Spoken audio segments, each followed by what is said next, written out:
اعوذ باللہ من الشیطان الرجیم بسم اللہ الرحمن الرحیم الحمد للہ رب العالمین والصلاة والسلام علی سید الانبیاء والمرسلین وخاتم النبیین اللہم صلی علی سیدنا مولانا محمد النبی الامی وآلہ واصحابہ واہل بیتہ واتباعہ وبارک وسلم۔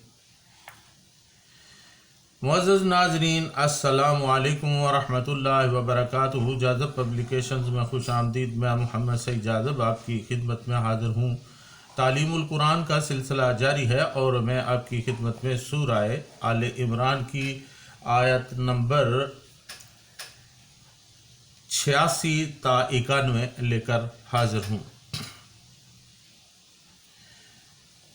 ارشاد باری تعالیٰ ہے کیف یہدی اللہ قوما کفروا بعد ایمانہم وشہدوا ان الرسول حق وجاءہم البینات واللہ لا یہدی القوم الظالمین اولئک جزاؤہم ان علیہم لعنۃ اللہ والملائکۃ والناس اجمعین خالدین فیہا لا یخفف عنہم العذاب ولا هم ینظرون إِلَّا الَّذِينَ تَابُوا مِن بَعْدِ ذَلِكَ وَأَصْلَحُوا فَإِنَّ اللَّهَ غَفُورٌ رَحِيمٌ إِنَّ الَّذِينَ كَفَرُوا بَعْدَ إِيمَانِهِمْ ثُمَّ ازْدَادُوا كُفْرًا لَّن تُقْبَلَ تَوْبَتُهُمْ وَأُولَٰئِكَ هُمُ الضَّالُّونَ إِنَّ الَّذِينَ كَفَرُوا وَمَاتُوا وَهُمْ كُفَّارٌ فَلَن يُقْبَلَ مِنْ أَحَدِهِمْ مِلْءُ الْأَرْضِ ذَهَبًا وَلَوِ افْتَدَىٰ بِهِ اولئک لہم عذاب علیم وما لہم من ناصرین۔ کیسے ہو سکتا ہے کہ ہدایت دے اللہ تعالیٰ اس قوم کو جنہوں نے کفر کیا ایمان لانے کے بعد، اور انہوں نے خود پہلے یہ گواہی دی تھی کہ رسول اللہ صلی اللہ علیہ وسلم سچا ہے، اور اب جب کہ وہ ان کے پاس واضح نشانیوں کے ساتھ آئے ہیں ان کا وہ انکار کرتے ہیں، اور اللہ تعالیٰ ہدایت نہیں دیتا کسی ظالم قوم کو۔ ایسے لوگوں کی جزا یہی ہے کہ ان پر اللہ تعالیٰ کی لعنت ہو، اور فرشتوں کی اور تمام بنی نوع انسان کی بھی، اور وہ اس لعنت کے طوق میں ہمیشہ ہمیشہ رہیں گے۔ نہ ہلکا کیا جائے گا ان سے عذاب، اور نہ ہی انہیں مہلت دی جائے گی سوائے ان کے جنہوں نے توبہ کر لی اور اس کے بعد اپنی اصلاح کر لی۔ بے شک اللہ تعالیٰ بخشنے والا اور رحم کرنے والا ہے۔ بے شک جن لوگوں نے کفر کیا پھر اس کفر میں بڑھتے ہی چلے گئے، ان کی توبہ ہرگز قبول نہیں کی جائے گی، اور حقیقتاً ایسے ہی لوگ گمراہ ہیں۔ جو لوگ کافر ہوئے پھر کفر ہی کی حالت میں مر گئے، اگر وہ زمین بھر بھی سونا دے کر خود چھوٹ جانا چاہیں تو ان سے ہرگز قبول نہ کیا جائے گا۔ یہی لوگ ہیں جنہیں دکھ دینے والا عذاب ہوگا، اور ان کا کوئی مددگار بھی نہ ہوگا۔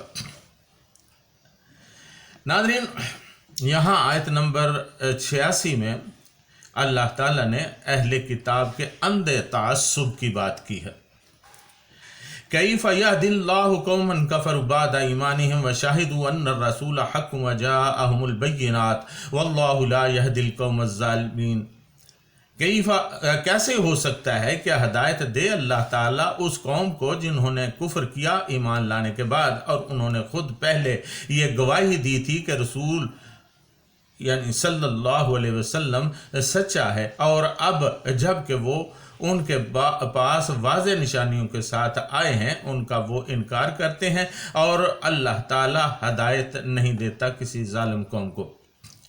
ناظرین، ایسے ہٹ درم اور متعصب قسم کے اہل کتاب، خواہ وہ یہودی ہوں یا نصارہ، یہ دونوں فریق آنے والے نبی کے منتظر تھے، کیونکہ نبی آخر الزمان صلی اللہ علیہ وسلم کی بشارت تورات میں بھی موجود تھی اور انجیل میں بھی، لیکن جب وہ رسول صلی اللہ علیہ وسلم مبعوث ہو گئے تو ان لوگوں نے ایمان لانے سے انکار کر دیا۔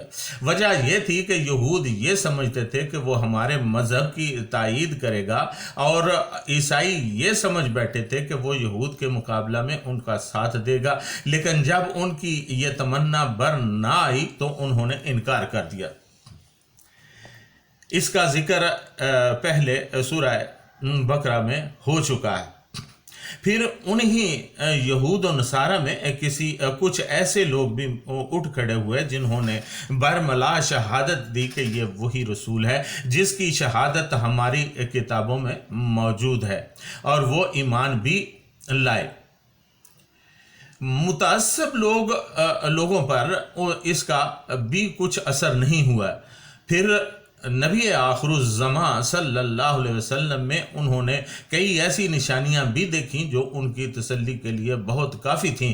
ان نشانیوں میں کچھ تو وہ تاریخی قسم کے سوالات تھے، اور علماء اہل کتاب یہ سمجھتے تھے کہ ان کے جوابات ان کے سوا کوئی نہیں جانتا۔ پھر جب انہوں نے امتحان کے طور پر آپ صلی اللہ علیہ وسلم سے وہ سوالات پوچھے تو آپ نے ان کے تسلی بخش جواب دیے، اور یہ بات وحی الہی کے علاوہ ممکن نہ تھی۔ علاوہ ازیں قرآن نے کچھ پیش گوئیاں بھی کی تھیں جو ان کی آنکھوں کے سامنے یا خود ان پر پوری ہو رہی تھیں۔ پھر بھی یہ لوگ اپنے تعصب کی بنا پر ایمان لانے پر آمادہ نہ ہوئے۔ چنانچہ اللہ تعالیٰ نے اس آیت میں یہ وضاحت فرما دی کہ وہ ایسے ظالم یعنی ہٹ درم لوگوں کو زبردستی کبھی ہدایت نہیں دیتا۔ اس طرح کی زبردستی اس کے دستور کے خلاف ہے۔ ناظرین، وہ گمراہ جو جہالت کی وجہ سے قبول حق سے انکار کرتے ہیں، ان کے ہدایت پانے کی توقع ہو سکتی ہے کہ جہالت کا پردہ اٹھ جائے اور حقیقت کا روشن چہرہ انہیں دکھائی دے گا تو وہ اسے پہچان کر پروانہ وار اس پر قربان ہونے لگیں گے۔ لیکن جو حق کو پہچانتے ہیں اور وہ اپنی خاص محفلوں میں حضور سرور کائنات صلی اللہ علیہ وسلم کی رسالت کو تسلیم بھی کرتے ہیں اور پھر دشمنی پر کمر بستہ ہیں، ان کے راہ پانے کی توقع عبث ہے۔ عبث سے مراد بالکل ہی کوئی توقع نہیں۔ ناظرین، یہاں ان لوگوں کے لیے بھی تنبیہ ہے جو اسلام میں داخل ہو کر پھر سے نکل جاتے ہیں۔ ان میں وہ بھی شامل ہیں جو دائرہ اسلام میں داخل ہونے کے باوجود بھی اپنی زندگی کو اسلام کے مطابق بدلتے نہیں، بس نام کے مسلمان ہیں لیکن زندگی کے طور اطوار اور خیالات اسلام کے خلاف ہیں۔ افسوس کہ آج کل کے مسلمان معاشروں میں ایسے لوگوں کی کمی نہیں جو عملی طور پر غیر مسلمان ہو چکے ہیں۔ اولئک هم الظالمون، ان کے لیے وارننگ ہے کہ وہ بڑے ظالم ہیں۔ افسوس کہ ان کا یہ ظلم ان کی اپنی جان ہی کے خلاف ہے۔ یہ مسلمان گھرانوں میں پیدا ہوئے، کلمہ طیبہ پڑھا، شاید قرآن بھی والدین نے پڑھایا ہو، بچپن میں شاید مسجد بھی جاتے ہوں، لیکن بعد میں کفر کرنے لگے اور آپ اپنے کفر میں اتنے پکے ہو گئے ہیں کہ ان کی واپسی کے احکامات معدوم ہو چکے ہیں۔ ایسے لوگوں کی سزا سنا دی گئی ہے۔ اولئک جزاؤہم ان علیہم لعنۃ اللہ والملائکۃ والناس اجمعین۔ ایسے لوگوں کی جزا یہی ہے کہ ان پر اللہ تعالیٰ کی لعنت ہو اور فرشتوں کی اور تمام بنی نوع انسان کی، اور وہ اس لعنت کے طوق میں ہمیشہ ہمیشہ رہیں گے۔ ان پر نہ ہلکا کیا جائے گا عذاب اور نہ ہی انہیں کسی طرح کی مہلت دی جائے گی، اس لیے کہ یہ شیطان کی پناہ میں زندگی گزار رہے ہیں۔ ان کی خوشحالی اس وجہ سے ہے کہ مسلمانوں کے لیے وہ آزمائش کا باعث بنے رہے۔ والناس اجمعین، اور تمام لوگوں کی بھی، یہاں تمام لوگوں سے مراد مسلمان ہیں، اور اس لحاظ سے سب لوگ بھی ہو سکتے ہیں کہ اجمالاً ہر شخص جھوٹے، بد عہد اور دغا باز پر لعنت بھیجتا ہے، اور آخرت میں تو کافر خود بھی ایک دوسرے پر لعنت بھیجیں گے اور اپنے قصور کا الزام دوسرے کے سر تھوپیں گے۔ ناظرین، جزا کسے کہتے ہیں؟ جزاء جازیۃ کا لغوی معنی ہے کسی چیز کا بدلہ۔ حضرت ابن فارس رحمتullah علیہ نے کہا ہے کہ اس کے بنیادی معنی ایک چیز کا دوسری چیز کے قائم مقام ہونا ہے۔ یہ مفہوم ایک کس حقیقت کی طرف رہنمائی کرتا ہے جس چیز کو عام طور پر عمل کا بدلہ کہا جاتا ہے، وہ در حقیقت اس عمل کا فطری نتیجہ ہوتا ہے، یعنی نتیجہ عمل کا قائم مقام ہوتا ہے۔ آپ آگ میں ہاتھ ڈالتے ہیں، یہ آپ کا عمل ہے، آپ کا ہاتھ جل جاتا ہے اور اس میں تکلیف ہوتی ہے، یہ اس عمل کا نتیجہ ہے۔ عمل تو وہ فوراً ختم ہو گیا، لیکن اس کے نتیجہ نے اس کی جگہ لے لی۔ اس سے جزا اور سزا کا قرآنی تصور سامنے آتا ہے۔ اس تصور کی روح سے نہ سزا خارجی طور پر باہر سے ملتی ہے، نہ جزا ہی کہیں باہر سے انعام ملنے کا نام ہے۔ آپ نے کسی کو گالی دی، اس نے آپ کو تھپڑ مارا۔ گالی اور تھپڑ میں باہمی کوئی تعلق نہیں، یہ سزا خارج سے ملی ہے، لیکن آپ نے سنکھیا کھایا اور آپ کی موت واقع ہو گئی۔ یہ چیز آپ کے عمل کا نتیجہ ہے، یعنی عمل کی جانشین ہے۔ اس لیے پارہ نمبر 9 سورۃ الاعراف آیت نمبر 147 میں ارشاد باری تعالیٰ ہے، والذین کذبوا بآیاتنا ولقاء الآخرۃ حبطت اعمالہم هل یجزون الا ما كانوا یعملون، اور جنہوں نے جھٹلایا ہماری آیاتوں کو اور آخرت کی ملاقات کو، ضائع ہو گئے ان کے سارے اعمال، کیا انہیں جزا دی جائے گی سوائے اس کے کہ جو وہ کیا کرتے تھے۔ اعمال خود اپنی جزا آپ ہوتے ہیں۔ ہر عمل کا نتیجہ اس عمل کی جگہ آتا ہے، اس کا قائم مقام بن جاتا ہے۔ اسی لیے قرآن کریم میں اچھے اعمال کے نتیجہ کو بھی جزا اور برے اعمال کے نتیجہ کو بھی جزا کہا گیا ہے۔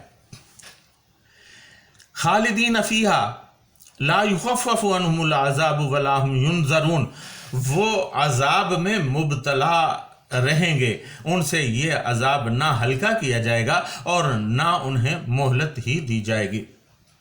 یعنی عذاب جہنم اپنی حدت و شدت کے لحاظ سے ایسا مسلسل اور متواتر ہوگا کہ نہ تو اس کی حدت و شدت میں کوئی کمی واقع ہوگی اور نہ ہی عذاب کے درمیان کوئی وقفہ دیا جائے گا۔ ناظرین، توبہ اور اصلاح کیا ہے، اس کے بارے میں اللہ کریم نے کیا فرمایا؟ فرمایا الا الذین تابوا بعد ذلک واصلحوا فإن اللہ غفور رحیم، سوائے ان کے جنہوں نے توبہ کر لی اور اس کے بعد اپنی اصلاح کر لی، بے شک اللہ تعالیٰ بخشنے والا اور رحم کرنے والا ہے۔ یہ خوشخبری ہے کہ راہ راست پر آنے کے دروازے بھی موت تک کھلے ہیں۔ اللہ تعالیٰ سے نا امید ہونے کی کوئی وجہ نہیں۔ اگر یہ لوگ مطلقاً کافر نہیں ہوئے تو توبہ کر کے اور اپنی اصلاح کر کے وہ واپس اسلام کی برکات کے حقدار بن سکتے ہیں۔ اللہ تعالیٰ کی رحمت اس کے غضب پر سبقت رکھتی ہے، لیکن یہ رعایت انہی کے لیے ہے جو باغی نہیں۔ اللہ تعالیٰ کے باغیوں کے لیے توبہ کے دروازے اس طرح بند ہو جاتے ہیں کہ ان کے دل و دماغ رجوع کا سوچ بھی نہیں سکتے۔ ان الذین کفروا بعد ایمانہم ثم ازدادوا کفرا لن تقبل توبتهم اولئک هم الضالون، بے شک جن لوگوں نے کفر کیا پھر اس کفر میں بڑھتے ہی چلے گئے، ان کی توبہ ہرگز قبول نہیں کی جائے گی اور حقیقتاً ایسے ہی لوگ گمراہ ہیں۔ ناظرین، توبہ کی 3 صورتیں ہیں۔ پہلی یہ کہ یہود سیدنا موسیٰ علیہ السلام پر ایمان لائے تھے، پھر سیدنا عیسیٰ علیہ السلام کا انکار کر کے کفر کا رویہ اختیار کیا، پھر رسول اللہ صلی اللہ علیہ وسلم کا بھی انکار کر دیا جو ان کے کفر میں مزید اضافہ کا باعث بنے۔ ایسے معاندین کے لیے حق میں توبہ قبول نہ ہوگی۔ دوسری صورت یہ ہے کہ ایک شخص ایمان لایا، پھر اس کے بعد مرتد ہو گیا، پھر اسی میں اکتفا نہیں کیا بلکہ اسلام دشمنی میں اپنی سرگرمیاں تیز تر کر دیں، تو ایسے شخص کی بھی توبہ قبول نہیں ہوگی۔ تیسری صورت یہ ہے کہ مرتد ہو جانے کے بعد کفر پر ڈٹا رہا اور جب موت کا وقت آ پہنچا تو توبہ کی سوجی، اس وقت بھی توبہ قبول نہیں ہوگی۔ البتہ جو لوگ اپنی زندگی میں اسلام دشمنی میں سرگرم اور تقریر و تحریر کے ذریعہ لوگوں میں الحاد اور باطل عقائد پھیلانے میں سرگرم رہے ہوں، ان کی توبہ قبول ہونے کی 3 شرائط ہیں۔